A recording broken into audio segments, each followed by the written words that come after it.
Daily taste the daily. Vangaveeti Mohan Ranga కుమార్తె ఆశా కిరణ్ అసలు వ్యూహం ఏంటి? ప్రజల్లో ఉంటానంటారు, రాజకీయాల్లోకి రానంటారు. తన తండ్రికి సరైన గుర్తింపు దక్కలేదంటూ ఇన్నేళ్ల తర్వాత వాదన వినిపిస్తున్నారు. ఇంతకీ ఆమె ఏం కోరుకుంటున్నారు? తాను గందరగోళంలో ఉన్నారా, లేక వ్యూహాత్మకంగా ఎదుటి వాళ్ళనే కన్ఫ్యూజ్ చేస్తున్నారా? ఆశా కిరణ్ దివంగత ఎమ్మెల్యే వంగవీటి మోహన్ రంగా కుమార్తె. ఆమె వ్యవహార శైలి ఇప్పుడు పొలిటికల్ సర్కిల్స్ లో చర్చనీయాంశమైంది. ఇక నుంచి ప్రజల్లోనే ఉంటారని 2 నెలల క్రితం ప్రకటించారామే. రాధారంగా మిత్రమండలి సలహాలతో ముందుకు నడుస్తానని కూడా చెప్పారు. ఇప్పుడే ప్రత్యక్ష రాజకీయాల్లోకొచ్చే ఉద్దేశం లేదని చెప్పారు గాని తన పర్యటనలో అన్ని పార్టీలను టార్గెట్ చేస్తూ ఉండడంపై అనుమానాలు పెరుగుతున్నాయి.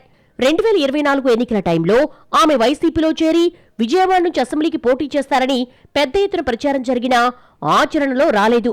ఇక ఎన్నికలు ముగిసిన ఏడాదిన్నర తర్వాత సడన్ గా బయటకొచ్చి ఇక నుంచి ప్రజల్లోనే ఉంటారని ఆమె ఎందుకు ప్రకటించారు?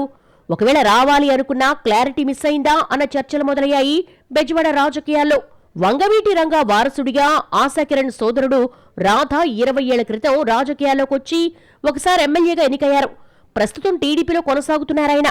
అయినా ఆశా కిరణ్ మాత్రం ఇన్నాళ్లుగా పెద్దగా ఇటువైపు ఇంట్రెస్ట్ చూపలేదన్నది సన్నిహితుల మాట.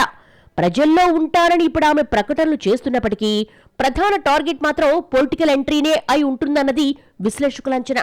అదే సమయంలో తన పొలిటికల్ ఎంట్రీ ఇప్పుడే లేదని ఆశా కిరణ్ చెప్పడం గందరగోళానికి దారితీస్తోంది. అదే సమయంలో పలు వేదికలపై మాట్లాడుతూ వంగవీటి రంగాకి ఏ రాజకీయ పార్టీ సరైన గుర్తింపు ఇవ్వలేదని అనడం ఆసక్తికరంగా మారుతోంది. ఆ విషయంలో టీడీపీ, జనసేన, వైసీపీ 3 పార్టీలను కలిపి అంటున్నారు రంగా కుమార్తె. అలాగే రంగా పేరు చెప్పి ఓట్లడుగుతున్న పార్టీలు జిల్లాకు ఆయన పేరు పెట్టలేదని చేసిన వ్యాఖ్యల చుట్టూ రకరకాల ప్రశ్నలు పెరుగుతున్నాయి. వైసీపీ హయాంలో కొత్త జిల్లాలను ఏర్పాటు చేసి పేర్లు పెడుతున్న సమయంలో రంగా పేరు డిమాండ్ కొన్ని వర్గాల నుంచి వచ్చింది.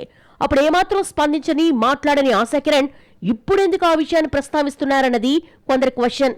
అసలు ఏకకాలంలో టీడీపీ, వైసీపీ, జనసేనల్ని విమర్శిస్తూ ఆశా కిరణ్ ఏం ఆశిస్తున్నారో అర్థం కావటం లేదంటున్నారు రాజకీయ పరిశీలకులు.